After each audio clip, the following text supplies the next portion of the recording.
இரக்கத்தோடு கேட்டருளும். எங்கள் அன்பான இயேசுவின் திரியமையை நீரே எங்கள் சரணமென ஓடி வந்தோம். இக்கட்ட நேரங்களில் நீரே எங்கள் துணை, துன்ப துயரத்தில் நீரே எங்கள் ஆறுதல், சோதனைகளில் நீரே எங்கள் அரண். நாங்கள் எழுப்பிய மன்றாட்டுகளை எப்படியும் கருவீர் என்று நம்பியிருக்கிறோம். ஆயினும் உன் விருப்பத்தின்படியே ஆகட்டும். இந்த விண்ணப்பங்கள் நிறைவேறாவிடும் மனமுடைந்திடாமல் உம்மை வாழ்த்தி வணங்கி போற்றி புகழ்ந்து ஒருபோதும் பின்வாங்காமல் என்றும் திருச்சித்தத்திற்கு அமைக்க நடக்க எங்களுக்கு அருள்புரியுமாறு உம்மை மன்றாடுகிறோம். ஆமென். திருப்பலியின் கருத்து: ஓ இயேசுவின் திரு இதயமே, நாங்கள் ஒப்புக் கொடுக்கிறோம். இந்த அதி உன்னத திருப்பலி வழியாக தந்தையோடும் தூய ஆவியோடும் ஒன்றாய் உம்மை ஆராதிக்கின்றோம். உமக்கு நன்றி கூறுகின்றோம். எங்கள் பாவங்களுக்கு பரிகாரமாக இப்பலியை பணித்து எங்கள் பணிவான விண்ணப்பங்களை நாங்கள் பெற்று மகிழ அருள் புரியும்.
இது திருவிழையானது நன்றிடுதலாக என்ஃபில்ட் சகாயராஜ் குடும்பத்தினரும் விஜயுடைய 38ஆம் பர்த்டே.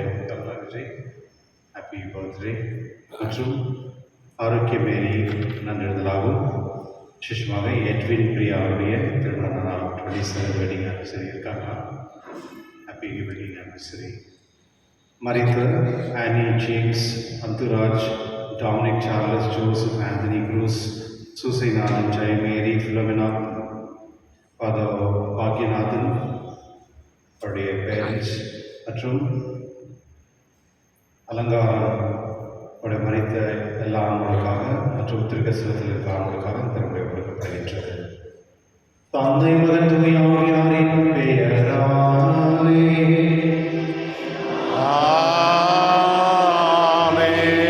நம் ஆண்டவராகிய இயேசு கிறிஸ்துவின் அருளும் கடவுளின் தூய ஆவியாரின் நட்புறவும் உங்கள் அனைவரோடும் இருப்பதாக.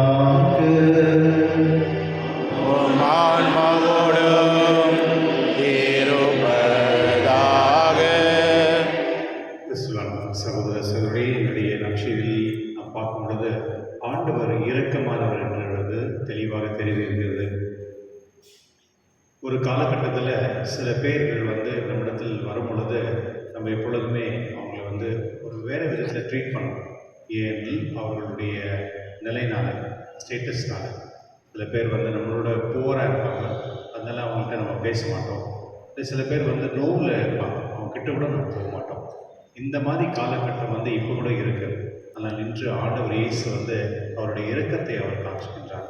கிறிஸ்துவனுடைய என்னுடைய நற்செய்தி நமக்கு ஆண்டவர் இயேசு இரக்கமாக இருப்பதனால நாமும் இரக்கமாக இருக்க வேண்டும் என்ற அந்த ஞானத்தை என்னுடைய வாசகம் நமக்கு தெரிவிக்கின்றது. நம்முடைய பாவங்களை ஏற்றுக்கொண்டு மனவருந்தி இந்த திருவிழில் மன்றாடுவோம். எல்லா வல்ல இறைவனும் சகோதர சகோதரிகளே, உங்களிடமும் நான் பாவியினை இட்டு வருகின்றேன். ஏனெனில் சிந்தனையாலும் சொல்லாலும் செயலாலும் கடமையில் தவறியதாலும் பாவங்கள் பல செய்தேன். என் பாவமே, என் பாவமே, என் பெரும் பாவமே. ஆகையால் எப்பொழுதும் கனியான புனித மரியாவையும் வானதூதர் புனிதர் அனைவரையும் சகோதர சகோதரிகளே உங்களையும் நாம் இறைவனாகிய ஆண்டவரிடம் எனக்காக வேண்டிக் கொள்ள மன்றாடுகின்றேன். எல்லாம் வல்ல இறைவன் நம் மீது இறக்க வைத்து நம் பாவங்களை மன்னித்து நம்மை நிலைவாழ்வோர் அழைத்து செல்வாராக. ஆமென்.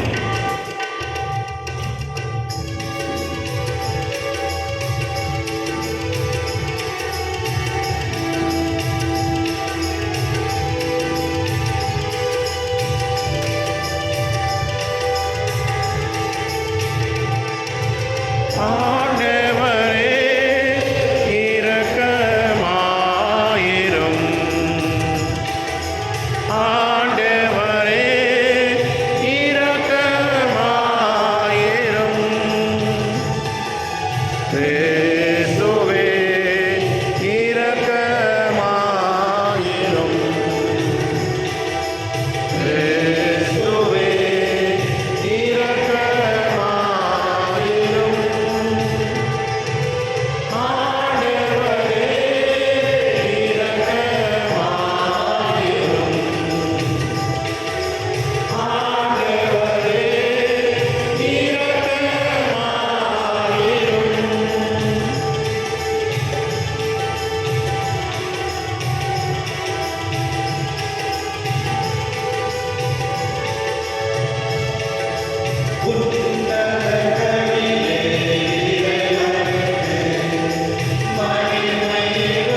என்றென்றும் உண்டாகுக.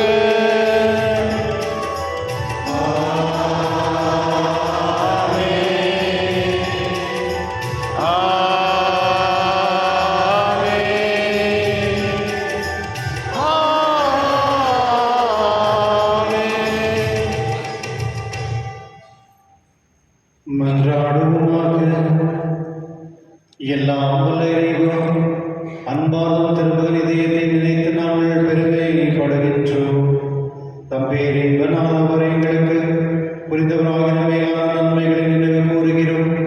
உண்மையான அன்பின் உற்சாக யாத்திரை எதிர்த்து பொங்கி வழியவர்களை நாங்கள் பெற்றுக்கொள்ள செய்கிறார்கள். உம்முடைய தூயாவியுடைய ஒன்றாக இறைவனாய் என்றென்று வாழ்ந்து ஆட்சி செய்கின்றவர் நீரே.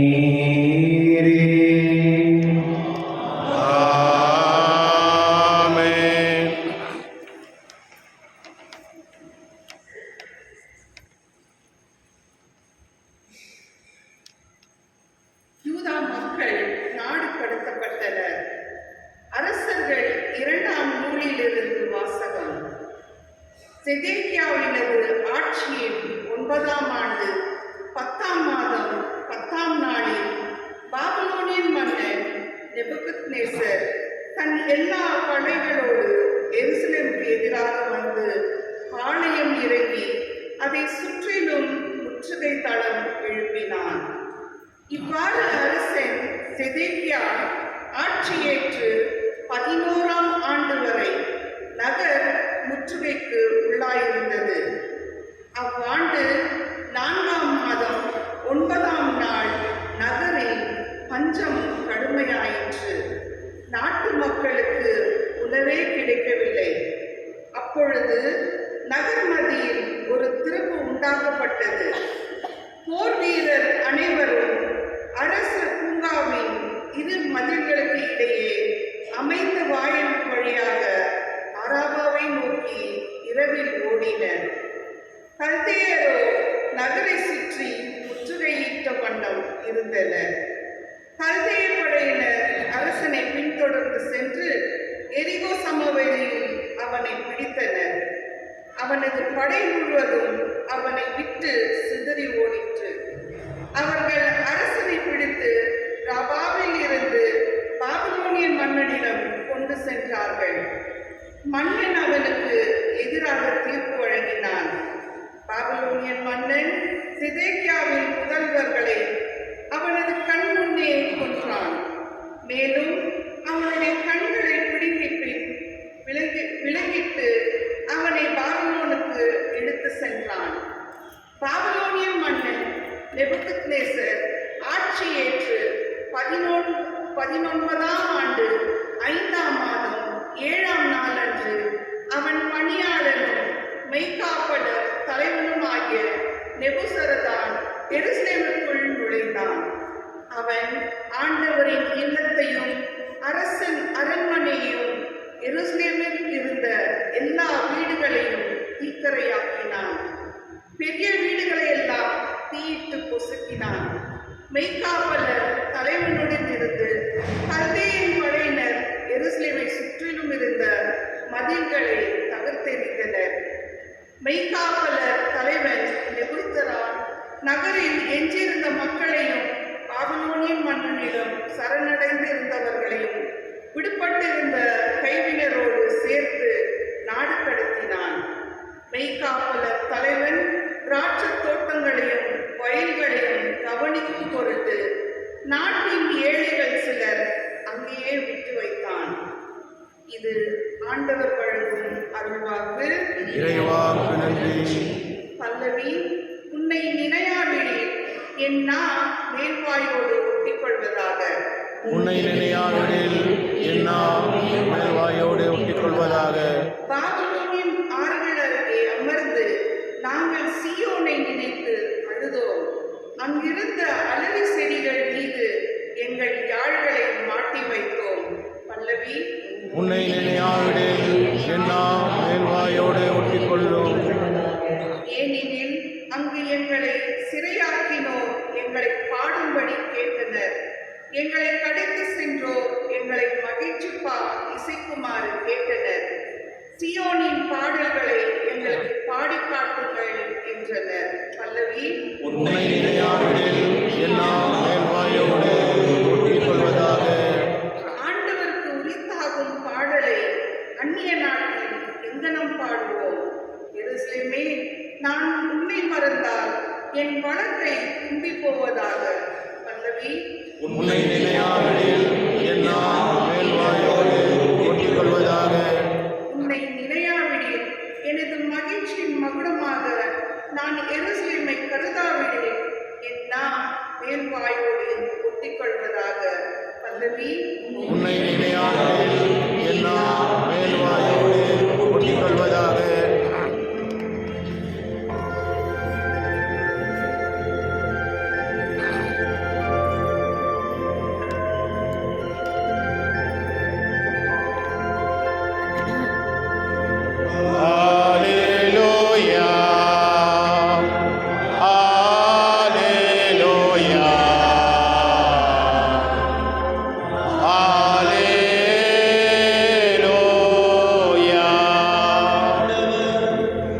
நம் பிணிகளை தாங்கிக் கொண்டார், நம் துன்பங்களை சுமந்து கொண்டார்.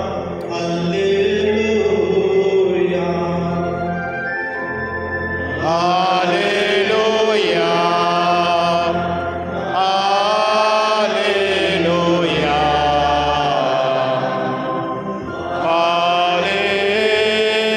Hallelujah.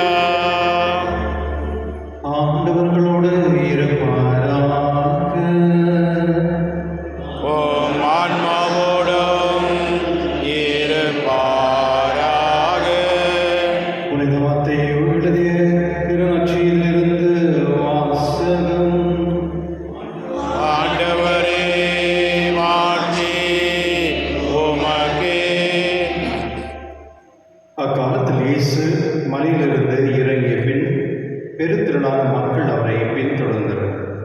அப்போது தொழுநோயுள்ள ஒருவர் அவரை பணிந்து, ஐயா, நீர் விரும்பினால் எனது நோயை நீக்க உம்மால் முடியும் என்றார். இயேசு தமது கையை நீட்டி அவரை தொட்டு, நான் விரும்புகிறேன், உமது நோயை நீங்குக என்று சொன்னார். உடனே அவரது தொழுநோய் நீங்கியது. இயேசு அவரிடம், இதை எவருக்கும் சொல்ல வேண்டாம், கவனமாயிரும். ஆனால் நீர் போய் உம்மை குருவிடம் காட்டி மோசே கட்டளையிட்டு உள்ள காணிக்கையை செலுத்தும். நீர் நலமடைந்து அடைந்தீர் என்பதற்கு அது சான்றாகும் என்றார். ஆண்டவரின் அருள்வாக்கு. கிறிஸ்துவே உமக்கு புகழ். கிறிஸ்துவில் அன்பான சகோதர சகோதரிகளே, பழைய ஏற்பாட்டில் நம்மளுக்கு எல்லாருக்குமே தெரியும், ஆண்டவர் மோசே எப்படி அவரை அன்பு செஞ்சார் மற்றும் அவரை எப்படி அவரை ஒரு ஃப்ரெண்ட்லியாக அவருக்கு கான்வர்சேஷன் வச்சார் அப்படின்னு தெரியும். ஒரு குறிப்பிட்ட இடத்துல நம்ம பார்க்கும் பொழுது மோசே ஏற்கனவே நம்மளுக்கு தெரியும், படிச்சிருக்கோம் பைபிளில். அவர் ஒரு கொலை செய்கிறார். அந்த கொலை செஞ்சிட்ட பிறகு அந்த நாட்டுடைய மக்கள் அவர் பார்க்குறாங்க, அவர் கொலை செஞ்சாருன்றதுனால அவரை பிடிச்சிட்டு அரெஸ்ட் பண்ணணுன்றதுக்காக அவர் அந்த ஊரை விட்டு ஓடுறாங்க. அப்படிப்பட்ட ஒருவரை கடவுள் தேர்ந்தெடுத்து அந்த இஸ்ரேல் மக்கள்கிட்ட அனுப்பி வைக்கிறார். இதெல்லாம் நடந்த பிறகு ஒரு காலகட்டத்தில் மோசையுடைய சொந்த அக்காவும் தம்பியும் அவங்க ரெண்டு பேரும் கடவுள் இவருக்கு இவ்வளோ ரசீது கொடுக்குறாரு, நம்ம சொன்னாலும் கேட்கலாம் இல்லையா, நம்மளுக்கு என்ன குறை இருக்குது, நம்மளும் மோசைக்கு ஈக்குவல் அப்படின்னு சொல்லி அவரை பற்றி கொஞ்சம் தவறாக பேசுகிறாங்க. அந்த தவறாக பேசுறதுனாலேயே ஆண்டவர் அவங்க ரெண்டு பேரையும் தண்டிக்கிறார். அந்த சமயத்தில் அவங்களுடைய அக்காவுக்கு உடல் ஃபுல்லாகவே ஒரு குஷ்டரோகம் வரும். அதை நீங்கள் பார்த்துருப்பீங்க பைபிள்லாம். யோசிச்சு பாருங்களேன், கடவுளுக்கு நெருக்கமாக இருந்த மோசையை பற்றி சொந்த அக்கா ஒரு மாதிரி சும்மா கமெண்ட்ஸ் பண்ணுறாங்க. அது கடவுளால் ஏற்றுக்க முடியல. கடைசியில் அவங்க அந்த குஷ்டரோகம் கொடுக்குறாங்க. அப்போ இஸ்ரேல் மக்களுக்கு ஒரு தெளிவான ஒரு விஷயம் புரியுது. என்ன அப்படின்னா, கடவுளுக்கு விரோதமாக யார் இருக்கிறாங்களோ, யார் என்ன செய்கிறாங்களோ அவங்களுக்கு இந்த குஷ்டரோகம் வரும். அதாவது அவங்கள நம்ம ஊரை விட்டு வெளியே வைக்கணும் அப்படின்னு ஒரு தீர்மானம் எடுக்கிறாங்க. அப்போது எப்போ மோசைக்கும் ஆண்டவர் இயேசுக்கு வந்து ஆல்மோஸ்ட் ஒரு 500 இயர்ஸ் உடைய இந்த 1500 இயர்ஸ் உடைய காலகட்டம். ஆண்டவர் இயேசு வந்து இருக்க காலகட்டத்தில் வந்து மக்கள் வந்து யாருமே இந்த குஷ்டரோகிகள் இருக்கிறவங்களை வந்து உள்ளே சேர்க்க மாட்டாங்க, ஊர்லேயும் சேர்க்க மாட்டாங்க, ஊர்லேருந்து வெளியே வைப்பாங்க. அது மட்டும் இல்லை, அவங்களுக்கு தண்ணி சாப்பாடு எதுவுமே கொடுக்க மாட்டாங்க. வீட்டில் இருக்கிறவங்க யாராவது வந்து அவங்க மேலே விருப்பம் இருந்துச்சுன்னா தூரத்துலேருந்து அந்த ரொட்டி கட்டி எத்தனை அப்படி விசிறடிப்பாங்க. அந்த விசிறடிக்கிற சாப்பாடை வந்து அவர் பொறுக்கி சாப்பிடுவாங்க. அப்போது ஒரு வேளை வந்து அவங்க வந்து அந்த சாப்பாடுக்காக என்ன பண்ணுவாங்கன்னா ஊருக்குள்ளே வருவாங்க. வரும்பொழுது ஒரு மணி அடிச்சுட்டே வருவாங்க. அந்த மணி அடிச்சுட்டு வந்து யாருன்னா வந்தாங்கன்னா தூரத்தில் நிற்கிற மாதிரி மணி அடிச்சுட்டு வந்து எனக்கு குஷ்டரோகம் இருக்குது, அதனால் நீங்கள் கிட்ட வராதிங்க அப்படின்னு சொல்கிற மாதிரி அவங்க மணி அடிச்சுட்டே வரணும்.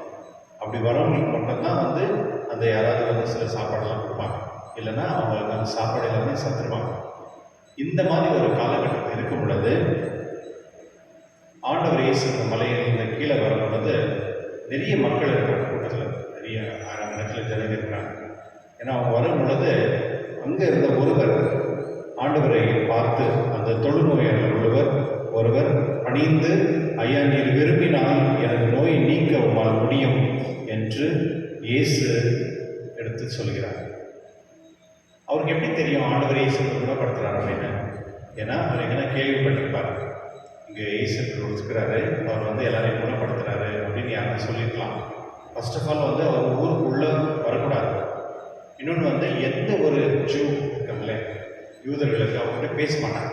அப்படி பேசினா வந்து அது இன்னும் குற்றம், அது அவங்களால கல்லால் அடிக்கலாம், அந்த மாதிரி ஒரு சட்டமும் இருந்தது. அந்த சமயத்தில் அவர் தைரியமாக வந்து ஆண்டவர் இயேசுகிட்ட கேட்குறாரு, நீங்கள் விரும்பினால் என்னுடைய நோய் வந்து நீங்கள் நீக்கலாம் அப்படின்னு கேட்குறாங்க.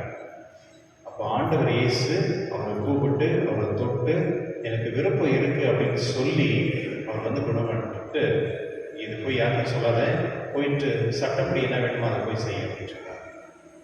இதுதான் என்னுடைய நற்செய்தி. ஒரு 1500 வருஷங்களா அந்த மக்கள் வந்து யூதர்களை தொடக்கூடாது, பேசக்கூடாது அப்படின்ற ஒரு சட்டத்தை வந்து ஆண்டவர் இயேசு ஒழிக்கிறார். இப்போ நம்ம நாட்டுக்கு எடுத்துக்கோம், நம்ம என்ன பண்ணுறோம்? யாராவது கொஞ்சம் லோ கேஸ்ட் அப்படின்னு இருந்தால் அவங்களை நம்ம தொடவும் மாட்டோம், அவங்கக்கிட்ட பேசவும் மாட்டோம், அவங்க தூரம் வைக்கும். அந்த மாதிரி ஒரு விஷயம் இன்னும் நம்ம நாட்டில் இருக்குது தானே? நிறைய கிறிஸ்தவர்களே அப்படி செய்கிறாங்க. சில நேரத்தில் கேள்விப்படுறாங்க, சில கிறிஸ்தவர்களே வந்து ஒரு மற்ற மக்களை வந்து எப்படி ட்ரீட் பண்ணுறாங்க அப்படின்றது வந்து நம்ம கண்ணால் நம்ம பார்க்குறோம். கிறிஸ்தவர்களே ஒரு 1500 வருஷங்களுக்கு பின்பு இருந்த ஒரு சட்டத்தை ஆண்டவர் இயேசு முடிக்கிறார். அந்த நோயில் இருக்கிறவங்களை வந்து அவங்களை தொட்டு குணப்படுத்தும். மதர் தெரேசா சபைக்கு நீங்கள் போகும் பொழுது நீங்கள் பார்த்தீங்கன்னா அவங்களும் இந்த மாதிரி வேலை தான் செஞ்சுட்டாங்க. அதை யாரோ ஒருத்தர் வந்து போகிறாரு, போய் பார்த்துட்டு மதர் தெரேசா செய்யக்கூடிய இந்த செயலை பார்க்கும் பொழுது அவர் சொல்கிறாராம், எனக்கு நீங்கள் ₹1,00,000 கொடுத்தா கூட நான் இந்த வேலை செய்ய மாட்டேன் அப்படின்னு. அதுக்கு மதர் தெரேசா கூட சொல்லியிருக்காங்க, நீங்களே எனக்கு ₹1,00,000 கொடுத்தா நானும் செய்ய மாட்டேன், ஆனால் ஆண்டவர் இயேசு அங்கே இருப்பதனால அவருக்கு நான் சேவை செய்கிறேன் அப்படின்னு சொல்கிறாங்க. அப்போது என்ன தெளிவுனா, நம்ம நாட்டில் உலகத்தில் யாருமே வந்து கீழே மேலே அப்படின்றது கிடையாது, எல்லாருமே சமம். ஏன்னா அனைவருமே கடவுளால் படைக்கப்பட்டவர்கள், அனைவரும் சரிசமம்.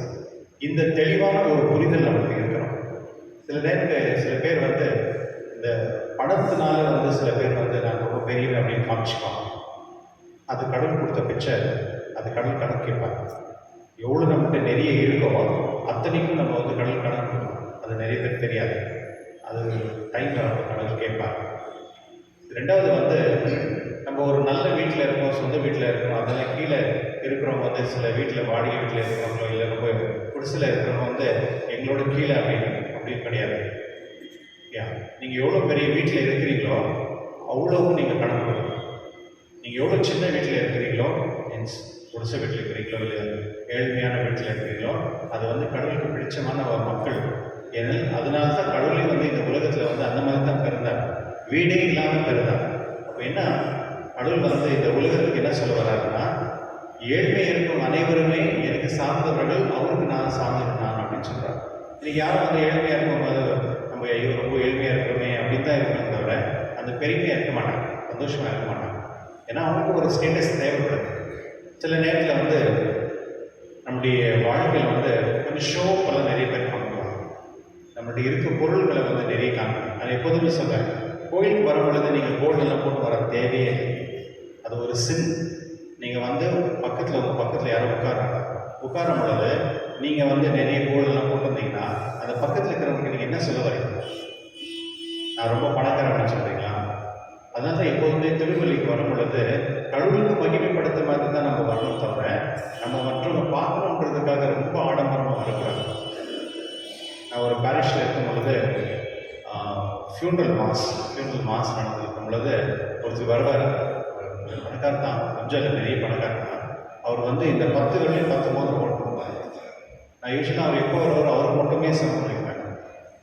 சில நேரத்தில் அப்படி கொஞ்சம் கம்மி பண்ணிட்டாரு. கடைசியில் நான் இந்த பிரான்ஸில் வரும்பொழுது ஒரு மோதிரம் தான் வந்தார். அப்போ அவர் புரிஞ்சிருக்குன்னு அர்த்தம். கிறிஸ்துவனுடைய நம்ம வந்து எப்பொழுதுமே மற்றவர்களுக்காக நம்ம வாழணும் அப்படின்றது வந்து ஆண்டவர் இயேசு நம்மளுக்கு இன்னைக்கு தெரிவிக்கிறார். அது மட்டும் இல்லை, முக்கியமாக கடவுளுடைய இரக்கம் எப்படி இருக்குது அப்படின்னு என்னுடைய நட்சத்திரம் நமக்கு ரொம்ப தெளிவாக சொல்கிறார். பாருங்களேன், உலகமும் அந்த நாடு அந்த மக்கள் வந்து ஒருத்தர் வந்து தீட்டு அப்படின்னு சொல்லி தூரம் வைத்திருக்கிறவர்களை வந்து ஆண்டவர் வந்து அவரை கொண்டு வந்து கிட்ட வந்து அவரை தொட்டு குணப்படுத்தி எனக்கும் இதயம் உண்டு அப்படின்றது அவர் தெளிவுபடுத்துகிறார். அப்போ நம்மளுக்கு இருக்கிற இந்த பிரச்சனைகளுக்கு நம்ம வந்து கடலுக்கு போகும் பொழுது கடவுள் நம்ம இப்படி தான் நடத்துவார். கடவுள் எப்பொழுதுமே நம்மளை தொடர்றதுக்கு விருப்பப்படுறார், நம்மளை ஆசீர்வதிக்க விருப்பப்படுறார். அந்த மனம் நமக்கு இருக்கணும். நான் கடவுள்கிட்ட போகணும், கடவுள் என்னை தொடணும், கடவுள்கிட்ட நான் நெருக்கமாக இருக்கணும் அப்படின்னு நம்ம விருப்பப்பட்டால் தான். இந்த பாருங்கள், அந்த ஒரு மனிதர் வந்து தூரமாக ஒரு நாட்டுக்கு வெளியில் ஊருக்கு வெளியே இருக்க வேண்டிய ஒரு மனிதர் வந்து அவர் தைரியமாக உள்ளே வந்து அவர் எனக்கு குணப்படுத்துவார் அப்படின்ற நம்பிக்கையோடு உள்ளே வரார். உள்ளே வந்து அவர்கிட்ட கேட்குறாரு, நீங்கள் நினைச்சீங்கன்னா என்னை குணப்படுத்தலாம். ஆமாம், எனக்கு விருப்பம் இருக்குது அப்படின்னு அவர் குணப்படுத்துகிறார். இதுதான் வித்தியாசம். அப்போ ஒரு மனிதனுக்கும் ஒரு பிரச்சனை இருக்குது. நம்ம எல்லாமே ஒரு குஷ்டரோகிகள் தான், ஃபிசிக்கலாக இல்லைன்னு கூட நம்ம எல்லாருக்குமே நமக்கெல்லாம் ஒரு நோவு இருக்குது. அது ஸ்பிரிச்சுவலாக நம்முடைய மண்டையில் இருக்கலாம், இல்லை நம்ம இதயத்தில் இருக்கலாம், நம்முடைய சோலில் இருக்கலாம். இந்த மாதிரி நிறைய தவறுகள் வந்து நம்ம செஞ்சு தான் இருக்கிறோம். நம்மளும் ஒரு நோயாளிகள் தான். ஆனால் அந்த நோயாளிகள் இருந்தாலும் கடவுள்கிட்ட நம்ம வந்து குணமாக்கணும் அப்படின்னு நம்ம கேட்கும் பொழுது கடவுள் அதை விருப்பப்பட்டு நம்ம குணப்படுத்துகிறோம். கிறிஸ்துவன் இன்னைக்கு வந்து கடவுள் வந்து ஒரு சாதாரண ஒரு அவுட் காஸ்ட்னு சொல்கிறாங்களே, வெளியே இருக்கிற ஒரு பர்சனை வந்து அவரை வந்து மேலே உயர்த்துறாரு. கடவுள் வந்து அவரை மேலே உயர்த்துறாரு. அவரை வந்து சரிப்படுத்தி அந்த நாட்டுக்கும் அந்த மக்களுக்கு முன்னால் அவருக்கு அந்த குணப்படுத்தி நீ போயிட்டு ஒரு சர்டிஃபிகேட் வாங்கி போய் அனுப்புகிறார். அப்போது அவர் இருந்த நிலையிலிருந்து அவரை மேலே தூக்குறார். அதுதான் ஆண்டவர் இயேசு. அவரை பின்பற்றவர்கள் நாமும் இதுதான் நம்ம செய்யணும். நம்ம எப்பொழுதுமே நம்ம பெருமையாக பீத்திகளுடன் எந்த ஒரு பொருளும் கிடையாது. நம்மள்கிட்ட இருக்கிறத வந்து மற்றவங்களுக்கு பகிர்ந்து கொள்ள முடியுமா அப்படின்னு நம்ம பார்க்கணும். எது நம்மளால் நல்லது செய்ய முடியுமோ, best I can do for others, அவ்வளோதான். அந்த மாதிரி ஒரு மனப்பான்மை இருக்கணும். அப்பொழுது தான் கடவுளோடு நம்ம இணைந்து இருக்கிறதுக்கு இந்த கருணையுள்ள கடவுள் வந்து நமக்கு ஆசீர்வதிப்பார். அதனால என்னுடைய திருப்பலி கடவுள் நம்ம ஜெபிப்போம். இறைவா, உன்னிடத்தில் இருக்க அந்த கருணையான இதயத்தை போல என்னுடைய இதயமும் கருணையாக இருக்கக்கூடிய ஆசீர்வாதம் தரும்படி இந்த திருப்பலி கொண்டாடுவோம். எழுந்திருப்போம். அன்பான சகோதரர்களே, நாம் இறைவனாக கரிசைகளை நினைவு கூர்ந்து இங்கு ஒன்றாக கூடியிருக்கிறோம். நாம் வேண்டுதலை தயவாக கேட்டு நமக்கு ஆண்டவர்கள் ஜெபிப்போம். உங்கள் பதில் ஆண்டவரே எங்கள் மன்றாட்டை கேட்டதும். ஆண்டவரே எங்கள் மன்றாட்டை கேட்டருளும். எங்கள் பரிசுத்த தந்தை பிரான்சிஸ், பேராயர், ஆயர்கள், குருக்கள், கன்னியர், வேதப்பணியில் ஈடுபடும் இல்லறத்தோர் அனைவரும் இயேசுவின் சாட்சிகளாய் திகழவும் இறையரசை பரப்ப அயராத ஆர்வமுடன் உழைக்கவும் வேண்டும் என்று இறைவா உம்மை மன்றாடுகிறோம். ஆண்டவரே எங்கள் மன்றாட்டை கேட்டருளும். திரு இறுதி படங்களை இல்லங்களில் நிறுவி வழிபடும் இல்லங்களை ஆசீர்வதித்தருளும். அந்த இல்லங்களில் வசிப்போர் இயேசுவின் திரு இருதயத்தின் சிறப்பான ஆசியை பெற்று துயரம் இன்றி விசுவாசம், ஜெபம், தன்னலமற்ற அன்பு ஆகியவைகளில் தலை சிறந்த எடுத்துக்காட்டுகளாய் விளங்க வேண்டும் என்று இறைவா உம்மை மன்றாடுகிறோம். ஆண்டவரே எங்கள் மன்றாட்டை கேட்டருளும். மன வேதனையாலும் உடல் நோயாலும் அவதிப்படும் அனைவரையும் நினைவு கூறுகின்றோம். இயேசுவின் திரு இருதயம் அவர்களுக்கு ஆறுதலால் இருக்கவும் விரைவில் குணம்பெற்று மகிழ்வோடு வாழ வழியாக இருக்கவும் வேண்டும் என்று இறைவா உம்மை மன்றாடுகிறோம். ஆண்டவரே எங்கள் மன்றாட்டை கேட்டருளும். இந்த நவநாள் திருப்பலியில் பங்கு பெறும் எங்கள் அனைவர் மீதும் உமது ஆசியை பொழிந்தருளும். எங்களது கருத்துக்கள் நிறைவேறவும் திரு இருதயத்தின் அன்பை பெற்று உமது கருவியாக மாற வேண்டும் என்று இறைவா உம்மை மன்றாடுகிறோம். ஆண்டவரே எங்கள் மன்றாட்டை கேட்டருளும். நம்முடைய தனிப்பட்ட கருத்துக்களுக்காக வேண்டும்.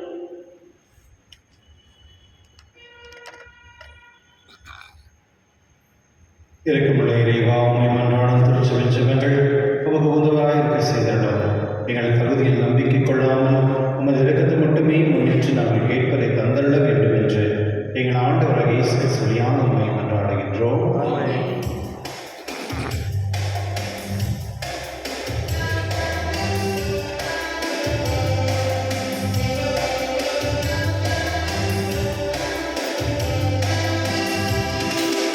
எல்லாம் தருகின்றே தந்தா என்னையும் தருகின்றே.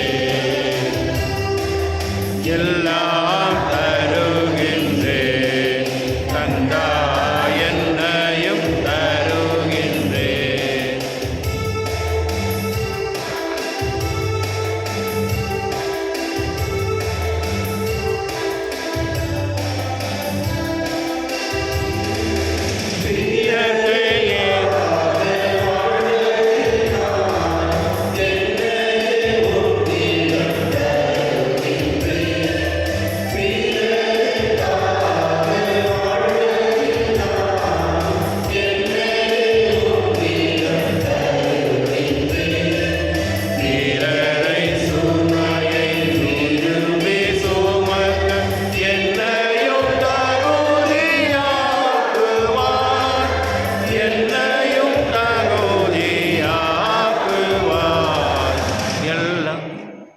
சகோதரர்கள் அனைவருக்கும் திருவள்ளி எல்லாரும் தந்தையாக ஏற்றினாகபடி ஜெபிங்கள்.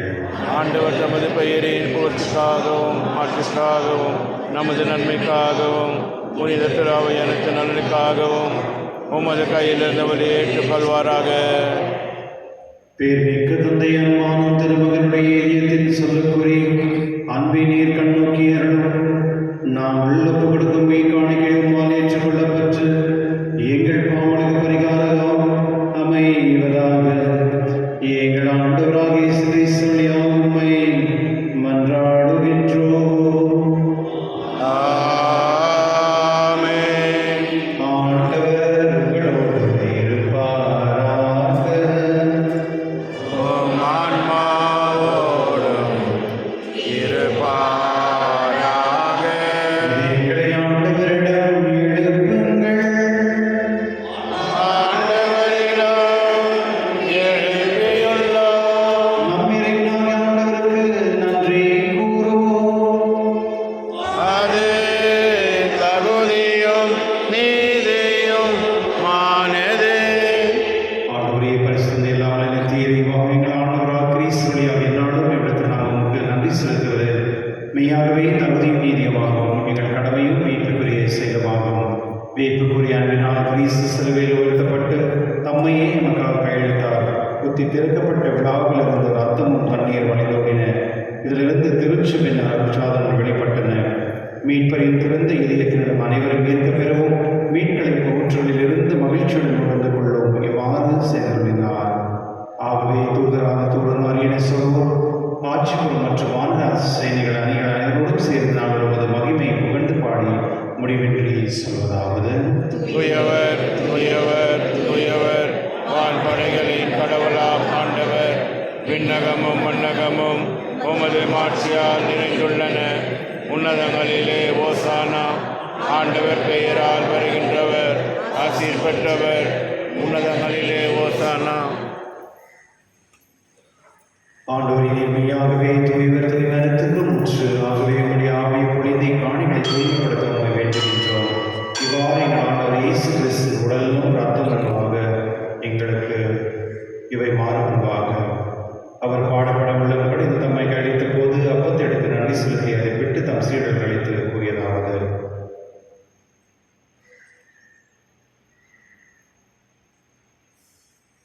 அனைவரும் இதிலிருந்து பெற்று உண்ணுங்கள், ஏன் இது உங்களுக்காக கேட்கப்படும் என் உடல்.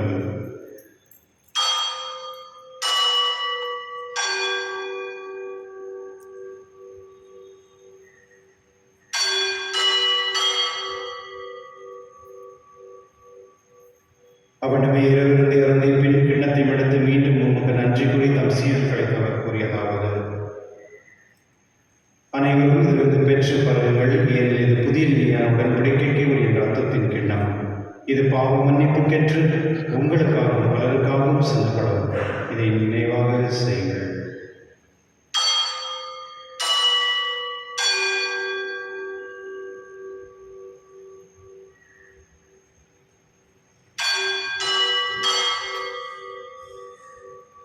நம்பிக்கையின் மறைபொருள். ஆண்டவரே, நீர் வருமளவும் உமது இறப்பினை அறிக்கையிடுகின்றோம். உமது உயிர்ப்பினையும் எடுத்துரைக்கின்றோம். ஆகவே ஆண்டவரே, நாங்கள் கிறிஸ்துவின் இறைப்பினையும் உயிர்ப்பின் நினைவு கூர்ந்து வாழ்த்தம் நமது மீட்பளிக்கும் கிண்ணத்தை உமக்கு கொடுக்கின்றோம். உம் திரும்ப நின்று உமக்கு ஊழியம் புரிய தகுதியுடன் எங்களை ஏற்றுக்கொண்டு எனவே உங்கள் நன்றி செலுத்துகின்றோம். மேலும் கிறிஸ்துவின் உடலிலும் ரத்தத்திலும் பங்கு கொள்ளும் எங்களை தூய ஆய்வு கொண்டு சேர்க்க வேண்டும் என்ற தாழ்மையுடன் மன்றாடுகின்றோம். ஆண்டவரே, உலகெங்கும் பலவிருக்கும் திருவாவியின் நினைவு கூர்ந்தருளும். எங்கள் திருத்தந்தை லியோ, எங்கள் ஆயர் பீட்டர், எல்லா திருநீராகிய அனைவரோடும் உமது திருக்கள் அன்பினை பெற செய்துள்ளோம். மேலும் உயிர்களும் எதிர்நோக்கும் தொழில் கொள்ளும் எங்கள் சகோதர சகோதரியும் இறந்தோர் அனைவரும் இரக்கத்துடன் நினைவு கூர்ந்து உமது திருமண மொழியில் ஏற்றிருந்தோம். எங்கள் அனைவர் மீதும் இரக்கமாயிரும்.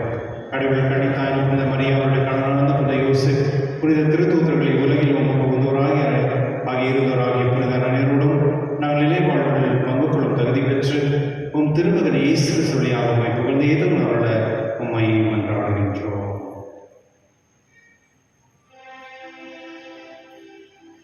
இவர் வழியாக இவரோடு இவரில் எல்லாம் இறைவனாகிய தந்தை தூய ஆவியாரின் ஒன்றிப்பில் எல்லா புகழும் ஆட்சியும் என்றென்று உமது உரியதே.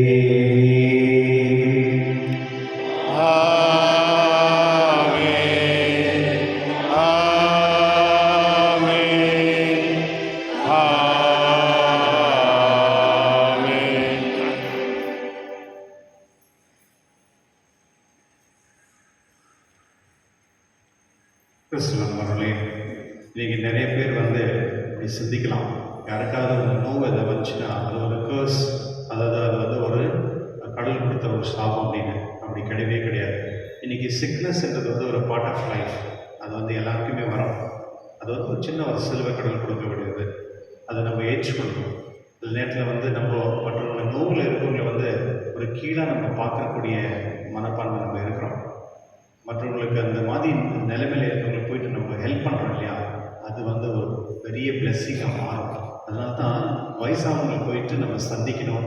மற்றும் அதே சமயத்தில் யாரெல்லாம் சிக்காக இருக்கிறவங்களுக்கு ஒரு ஹெல்ப்ஃபுல்லாக இருக்கணும். இந்த மாதிரி ஒரு வேலை நம்ம செய்யும் பொழுது கடவுள் நமக்கு அந்த பெரிய ஆசீர்வாதம் தருவார். அதனால இந்த நேரத்தில் நம்ம அனைவரும் சேர்ந்து இந்த வரவச கடவுள் நம்ம தரும்படி ஜெபிப்போம். விண்ணகத்தில் இருக்கிற எங்கள் தந்தையே, உமது பெயர் தூயதென போற்று வருக, உமது ஆட்சி வருக, உமது திருவுளம் விண்ணுலகில் நிறைவேறுவது போல மண்ணுலகிலும் நிறைவேறுக. எங்கள் அன்றாட உணவை இன்று எங்களுக்கு தாரும். எங்களுக்கு எதிராக குற்றம் செய்வோரை நாங்கள் மன்னிப்பது போல எங்கள் குற்றங்களை மன்னியும். எங்களை சோதனைக்கு உட்படுத்தாதேயும், தீமையிலிருந்து எங்களை விடுவித்தள்ளும். ஆண்டுடைய தீமையிலிருந்து எங்கள் விடுவித்து எங்கள் வாழ்நாள் அமைதியும் நம்மை மன்றாடுகிறோம். மன்றாடுகின்றோம். உமது இரக்கத்தின் உதவியால் நாங்கள் பாவத்திலிருந்து இப்பொழுது விடுதலை பெற்று யாதும் கலக்கமின்றி நலமாயிருப்போமாக. நாங்கள் எதிர்நோக்கியிருக்க பேரின்பத்துக்காக என் மீட்பராக இயேசு கிறிஸ்து வருகைக்காக காத்திருக்கின்றோம். ஏனெனில் ஆட்சியும் வல்லமையும் ஆட்சியும் என்றென்று உமது. ஆண்டவரே இயேசு கிறிஸ்துவே, அமைதி உங்களுக்கு விட்டு செல்கிறேன், அமைதி உங்களுக்கு அளிக்கின்றேன் என்று உம் திருத்தூரில் மொழிகிறேன். எங்கள் பாவங்களை பாராமல் உம் திருவையின் நம்பிக்கை கண்ணோக்கி உம் திருவுள்ளத்துக்கு ஏற்பதற்கு அமைதி ஒற்றுமை அளித்தருகிறாக. என்றென்று வாழ்ந்து ஆட்சி செய்கிறவர் நீரே. ஆமென். ஆண்டவருடைய அமைதி உங்களோடும் என்றும் இருப்பதாக. ஆன்மாவோடும் இருப்பதாக. அமைதியை பகிர்ந்து கொள்வோம்.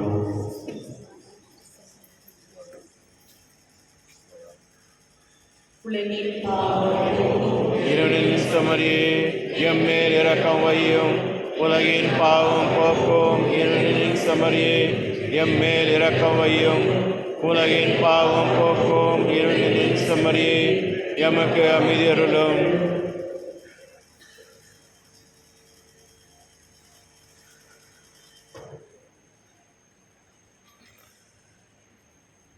இதோ இறைவன் சிந்தனை உலகின் பாவனை போக்குபவர், சிந்தனை மருந்துகளை பெற்றோர் பேறு பெற்றோர். என் ஆண்டவரே, நீர் எழுந்தருள நான் தகுதியற்றவன், ஆனால் ஒரு வார்த்தை மட்டும் சொல்லி அருளும், எனது ஆன்மா நலமடையும்.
நித்திய பரிகார ஜெபம்.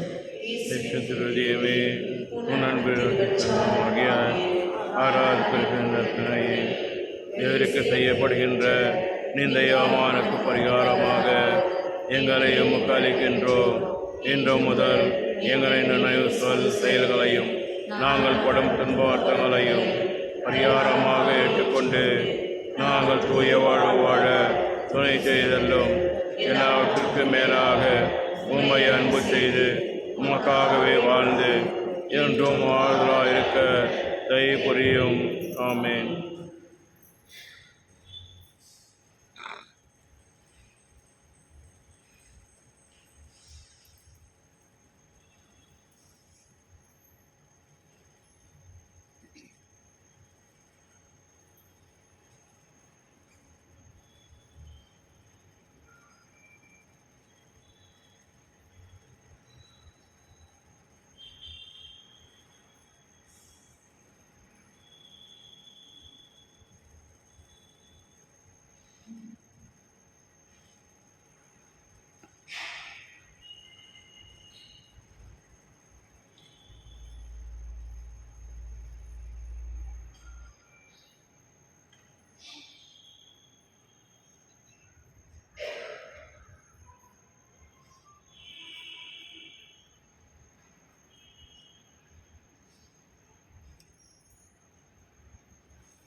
மன்றாடுவோமாக.